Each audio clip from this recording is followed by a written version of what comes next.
I do believe with where we stand on the situation with Brock Purdy and the San Francisco 49ers ongoing contract negotiation with him, I think we have been able to determine this isn't going to be a super easy negotiation. I do believe, and in speaking with so many fans, over the last year, the notion amongst the fan base, at least the ones that I interact and engage with, have believed that this would be a smooth sailing type of negotiation. It would be no questions asked, get the deal done, get it over with, and it would happen fast. Well, Adam Schefter went on his podcast and he is effectively saying the exact opposite of that. I'll let you listen to him and we'll react to what he had to say on the other side and also kind of just project out like what we think is going to be the outcome. Take a listen right here. First and foremost, I think the 49ers have either 11 or 12 draft picks, and they're going to have to hit on some of these picks and have these guys come in on rookie contracts for the financial relief, not to mention the talent boost that they provide. Because the 49ers are going to have to make a number here this offseason. They're going to lose talent in free agency. Talanoa Hafanga is going to be gone. Dre Greenlaw, I think, is going to be gone. They're going to lose a lot of talent in free agency. They're going to have to make cuts here to get under the salary cap in the coming week. You mentioned the Brock Purdy contract. That's going to take a while, I believe, to get done. It's not a simple solution. And I think people forget the fact that if they can't get a deal done, the Niners simply could have him play this year for $5.1 million, tag him again next year for $41, and tag him the year after for $51. So that would be essentially $97 million over the next 3 years, which is great, but by quarterback standards, it's not great. And so Brock Purdy probably, or at least his agent probably, would be disappointed to have to play for $97 million over the next 3 years, but the Niners have his rights. So they're going to try to get done a deal, but the deal is not going to be where Brock Purdy's a free agent and he's on the open market, because he's not. So this, again, is a complicated, nuanced deal to get done. And it's going to take some time, I believe, for both sides to work through to see if they can get a deal done this offseason, which isn't a lock. But the Niners want to keep him. They want to pay him, but they're limited in what they actually can do because they're so financially committed, because they pushed off their debts from other years to right now. And so this team, this roster is going to take some hits, and everybody's going to feel it. And they've already traded Deebo Samuel to the Commanders for a 5th-round pick. And I know people see a 5th-round pick and they're like, how'd they only get a 5th-round pick? Well, Deebo Samuel had a $17.5 million salary. Not everybody was willing to pay that. If nobody was willing to pay that, the Niners would have had to cut him and they wouldn't have gotten anything in return.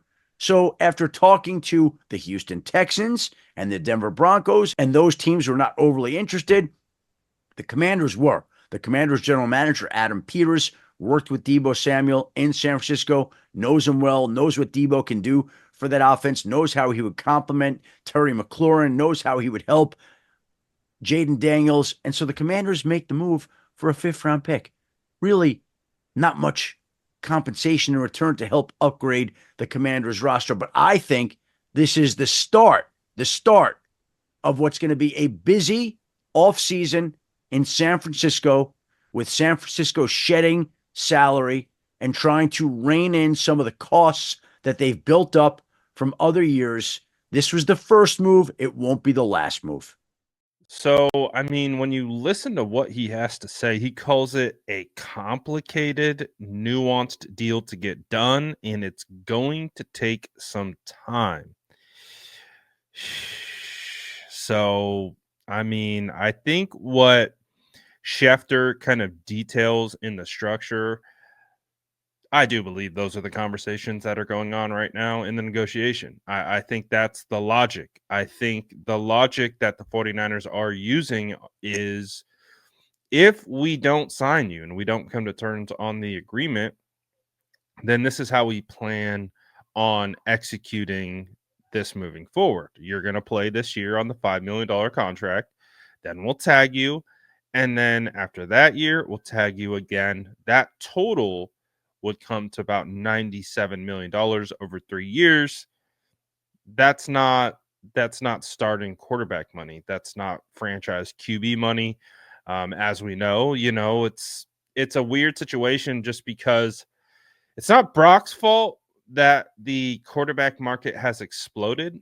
And it's not the 49ers' fault either that the quarterback market has exploded. It's just the cost of doing business. And so it's an interesting situation to be at, right? Especially with the numbers that have been floating around. They're talking about the rumors of him, the 49ers offering 45 per year. um, I would have to assume that the 49ers would be comfortable at 50, but I just don't know if Brock's representation would be comfortable at that number.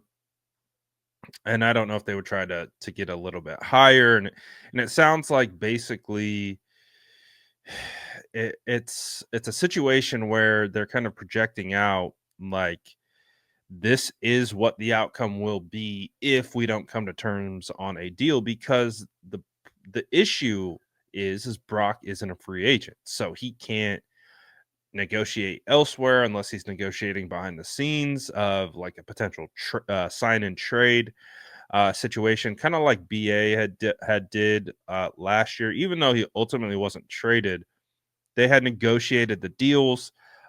He would have accepted the deal from the Pittsburgh Steelers. Like, he declined the deal from the Patriots and the Browns. So theoretically, Brock could do something similar um, in that situation. And, I don't know if that would lend to him.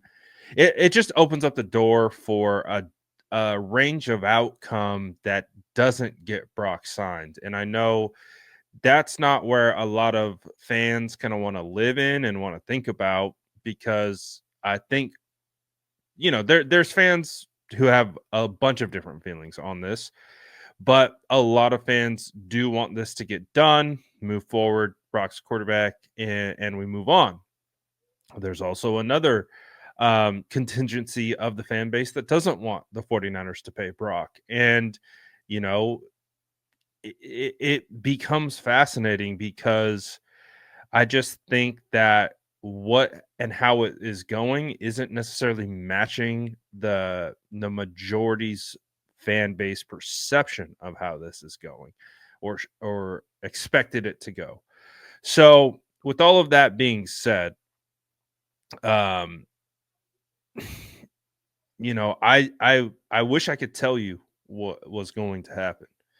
I genuinely don't know what's going to happen. And again, I've mentioned this on this channel so many times. I This is exactly what I projected would be. I projected it to be what did Schefter call it? A complicated, nuanced negotiation, I believe is the term that he used.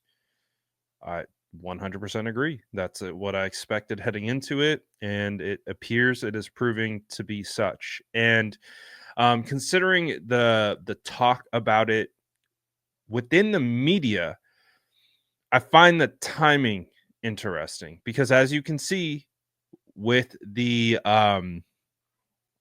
lead up to the new league year, which officially starts on March 12th, legal tampering starts on March 10th. You're seeing trade requests from DK Metcalf. Max Crosby gets paid. Christian Kirk gets released. Jonathan Allen is either going to get traded or released. Like this right now, the time that we are in is a kind of like a precursor to a lot of the moves that are going to be happening, and moves will happen. So the fact that all of this information feels like it's coming out now feels interesting. I'm not going to say that it means anything, but just connect the dots and kind of and see how it goes. Like it doesn't sound like it's going like super smoothly, right? Would you say? Would you say that based on the tone that is being played out with Schefter and within the media? Like, is it going well? It doesn't strike me as that. Doesn't mean it's not. But I don't know. We'll see. I I have no idea what's going to happen. I don't know where they're going to land. I don't know what the outcome will be, but I'm curious to know what you think. So let me know in the comments below. And as always, make sure to like and subscribe for more updates.